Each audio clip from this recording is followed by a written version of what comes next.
Welcome to part 2 of episode 5, where we will be painting Lieutenant Calsius and learning how to use heroes in-game.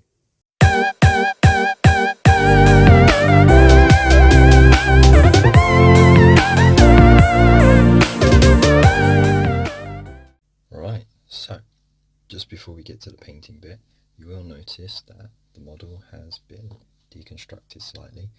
I did this while the glue was still soft. Reason being is because I want to be able to get underneath the arms to all the details, and same with the power pack as well. But because the arms have cured nicely here, it's meant that they're still solid together. So in the games I could just rest the arms on like so. It still looks cool until we get the paints and the brushes to be able to finish them off. So now that we've done that, if you do hear any noises, I do apologise. It's because I've got a 2-month-old baby right behind me snoozing his head off. So let's get cracking with the painting. So we are going to need all the paints that we have so far. You're going to need your brush in good condition. You're going to need fresh water, some tissue paper, and a cuppa. If you ain't got a cuppa, you bloody better put one on and get ready. So we're going to go ahead, start painting with McCrag blue as the base. Once we're done that, do the metallic details like the power pack and the sword with lead belcher, followed up by colouring in some of the details with Abaddon black, like his hair and the pouches and stuff like that. Bugman's glow, that's going to be for his face. As you know, I've gone for the helmetless look, but I managed to find a place for the helmet to hang. Tribute armour, so that's going to be for the rims and the little details and that, and then Death Guard green, which is going to be the first time we've used it on the Ultramarine, but it's going to be for the laurels, so the little leafy designs that you can find on the shin guard and on the shoulder guard and on the helmet as well. Also, last but not least, you're going to need a palette with some description. I have been using the packaging, it's actually worked very well. Or you can just get a palette from GW, or make your own wet palette as well, which I'm sure I'll cover in a future video. So for now, let's just wet this brush, keep it at the point, shake the paint, let's get started. So remember, you're going to need a few coats with this. Drop of water on that, because you're going to want to do it nice even coats. Don't forget, you can always rinse your brush if you've got too much on it. There's no harm in that. Okay. Then you start painting. Remember, if you've got a good enough light source, you'll be able to see the difference between the blue of the plastic and the blue of the paint.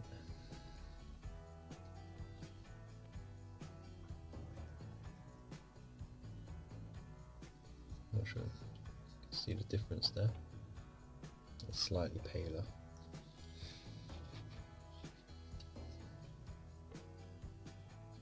And yeah, you don't even have to be neat at this stage either. So go nuts.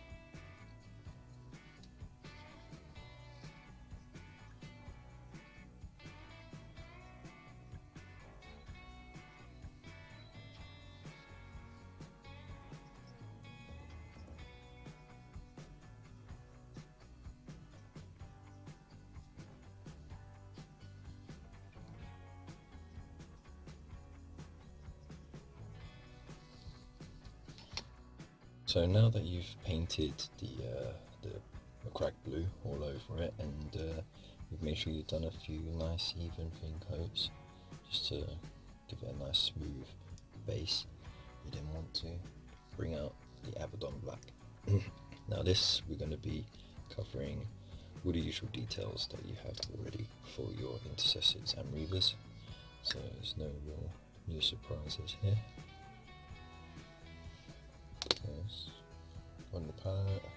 drop of water. Rinse your brush if you've got too much on there.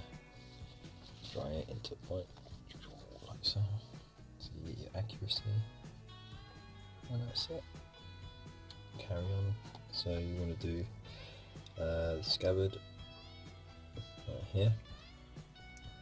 You want to do the bits in between the armour. The back here, I don't think there's anything for that. And here you're going to want to do very carefully the ribbed parts of the armour under the neck there, and his hair, and then of course all the pouches as well, and any other details you feel you'll need to place in black.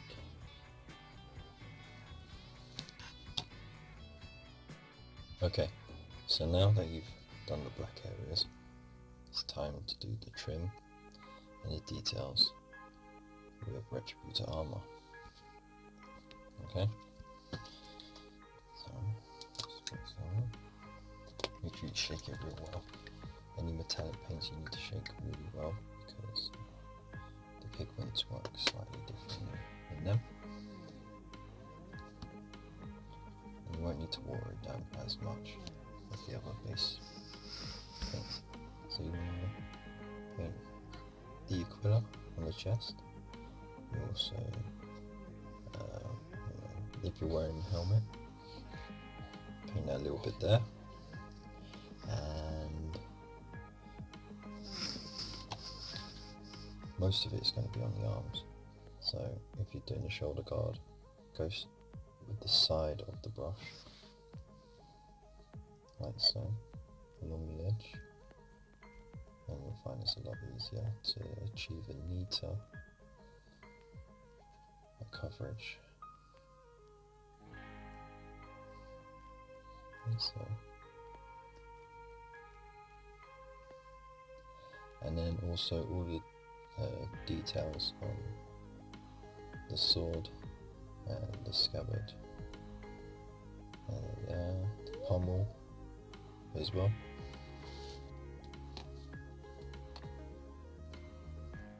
And you don't want to do Ultima icon here. Okay, and on these bits as well, just on the ends here, and on the Ultima side at the top as well. Maybe you can always go back and neaten up at the end.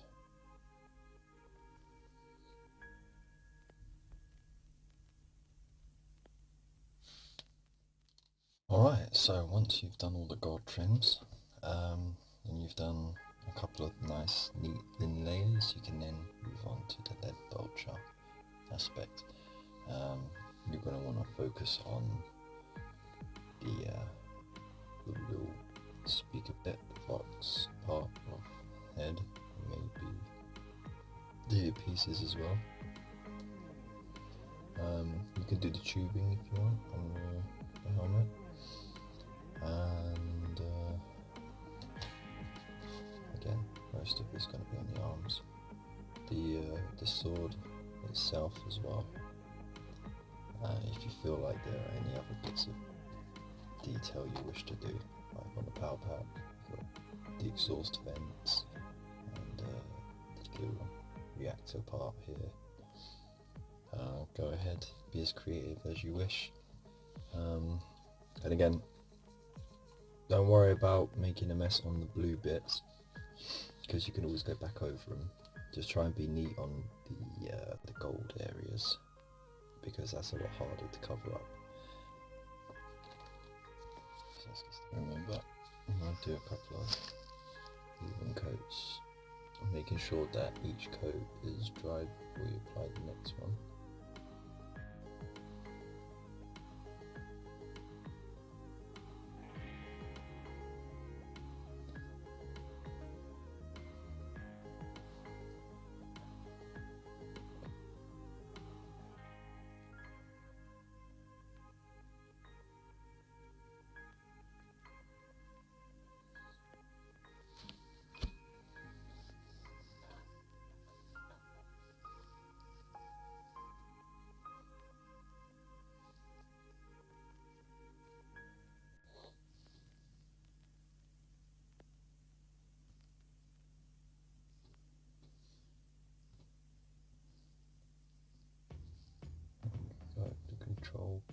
nice on the arm as well.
So it should look a little something like this. Pro tip, to get the eyes and the mouth ready for further colours, just do a little sliver of Abaddon black and then go back around the edges with the flesh tones. And here's the rear of the model as well.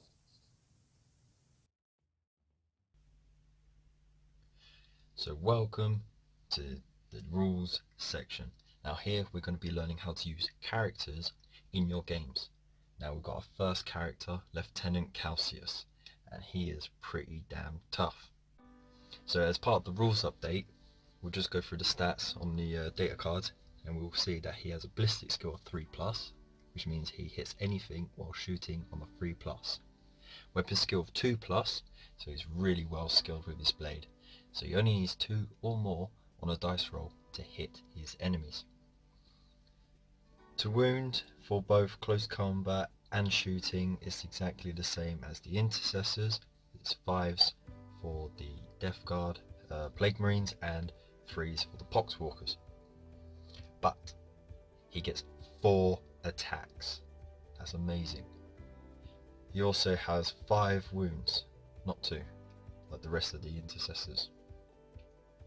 Just to recap, the Intercessors, they are hitting on a 3+ for both shooting and in close combat, and they are wounding exactly the same as Lieutenant Calsius, but they get 2 attacks in close combat, 3 up save, 2 wounds, 6-inch movement. Poxwalkers, they have a 6 up ballistic skill, but remember, they don't have anything to shoot with yet. They have a weapon skill of 5+, so that's a 5 or a 6 to hit. To wound, they need a 5+ as well, as they are pretty weak. Then attacks, they get 2. They don't have a save, but they do get the disgustingly resilient save, just like the Plague Marines. So if they take a wound, on a roll of a 5 or a 6, they get to ignore that wound. Just like the Plague Marines, if they fail their 3+ armor save. They have 1 wound and they only move 4 inches. The Plague Marines are hitting on 3+ for both shooting and for combat. To wound is a 4+ on shooting and in combat. They only get 1 attack in close combat, and they have a save of 3+ and a 5+ disgustingly resilient save if the armor save fails. 1 wound and 5-inch movement. Now Lieutenant Calsius has a special ability called Tactical Precision, and we'll move into that right now. So, say these Plague Marines were right here, Lieutenant Calsius is here, and he's got some troops right here. Now, if they were to shoot, or if they were in combat, they would roll for their hits as normal. But when it comes to wound rolls, as long as they are within 6 inches of Lieutenant Calsius, and only 1 model from that unit has to be within that range, they get to re-roll any ones rolled when rolling to wound. That's for both shooting and in combat. Very effective. So, just to show you, like, that one guy, this one Intercessor is in range, the rest are not. But because he's in range, this whole squad gets the special rule. And this is what is called an aura rule. Okay, it's an aura effect. So it means that anything within 6 inches in all directions on his side would receive that additional special rule. Calsius also has a power sword. Okay, this is a very special sword. It is designed to cut through the toughest of armor. So, when he's in combat, he still rolls to hit and to wound as normal. But, because of the strength of the power sword, it actually makes the Plague Marine save move from a 3+ to a 6. So, the disgustingly resilient special rule really comes into effect to keep them surviving. Don't forget that the Poxwalkers also have their special rule, Curse of the Walking Pox. If any of the Poxwalkers fall in battle, then they can recover their fallen if they, in turn, take any casualties from the enemy. So, if they were locked in combat with this unit, and they managed to eliminate and remove from play one of the Intercessors, then, because 1 model was removed, they get to bring back 1 model. This is really handy to make sure that their unit lasts as long as possible. Okay, so let's learn how characters are affected by the shooting phase. Now, as you can see, this unit of Intercessors is a lot closer to these Plague Marines than the Plague Marines are to Lieutenant Calsius. This means that if this unit wanted to shoot, they can only see this unit. That's because bigger units are easier to see in the heat of combat and the heat of battle. So, for that reason, if they had to shoot, they could only target this unit. If he was a bit closer, and he was in fact the closer target, there'd be nothing to stop them from shooting him down with the grenade launcher and plasma gun and eliminating him from play.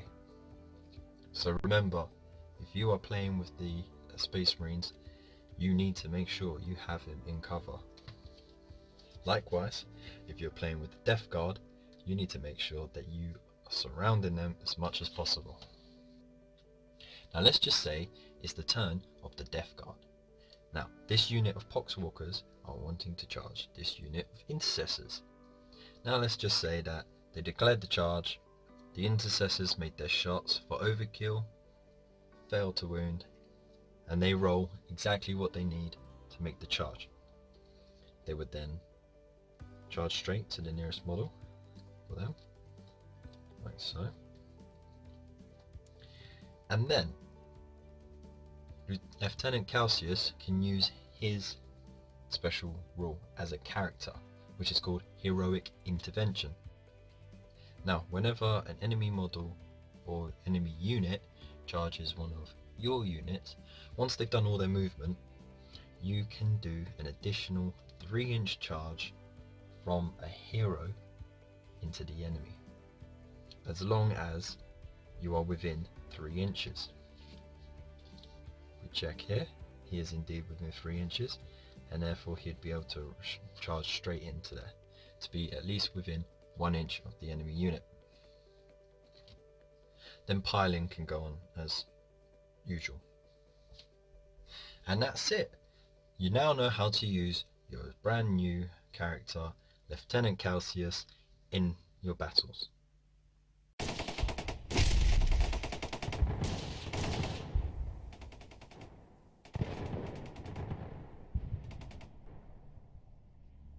And now we get to play this issue's scenario called Command Deck Ambush.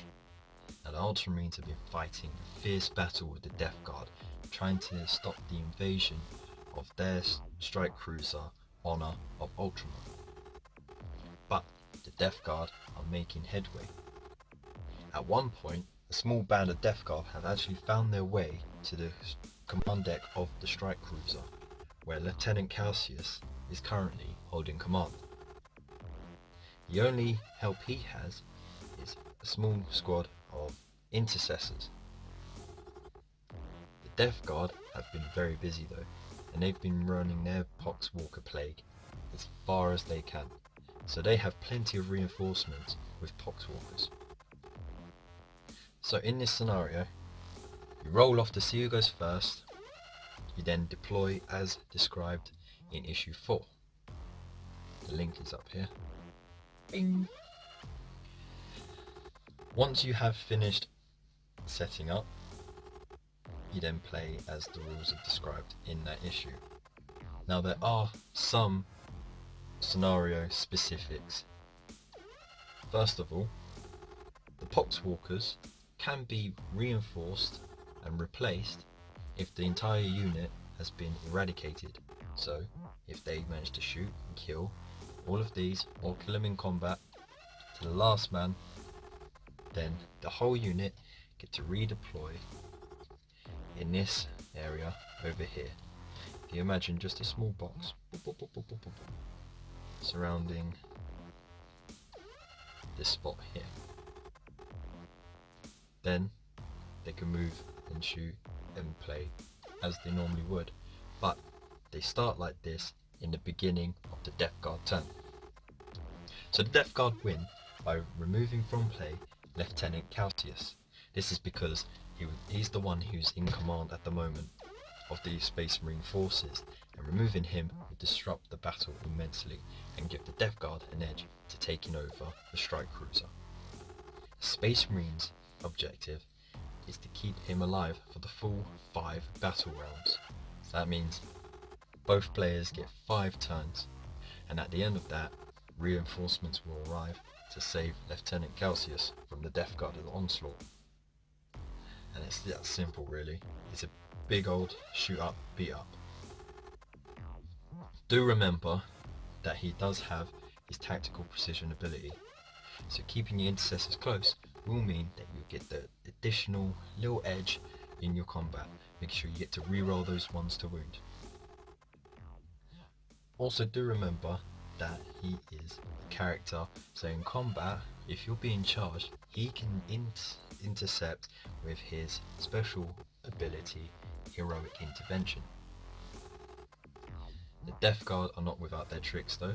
They both have Disgusting and Resilient rules, so they both have an additional save of 5+.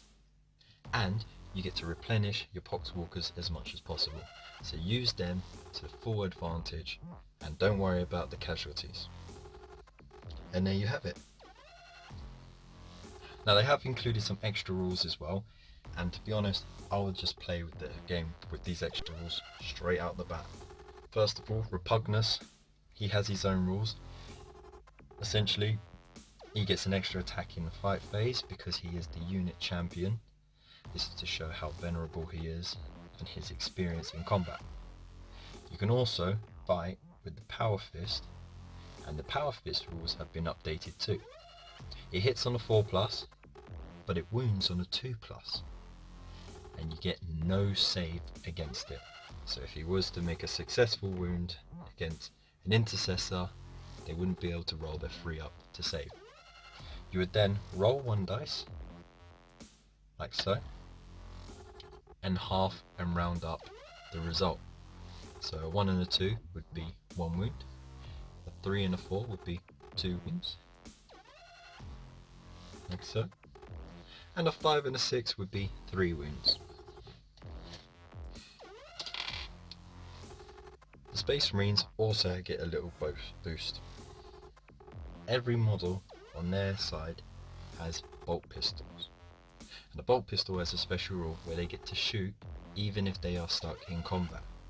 So for example, if these 2 units are locked in deadly combat and it's the shooting phase of the Space Marines, they can still shoot their bolt pistols at the unit that they're in combat with. This gives them that little extra fight, just to give them that additional edge. And there you have it. That is issue 5 with Lieutenant Calsius. Next issue we will be covering more rules in unit warfare, and we will be going over the Plague Marines and doing a refresher on their paint scheme. So start to finish with all 6 paints.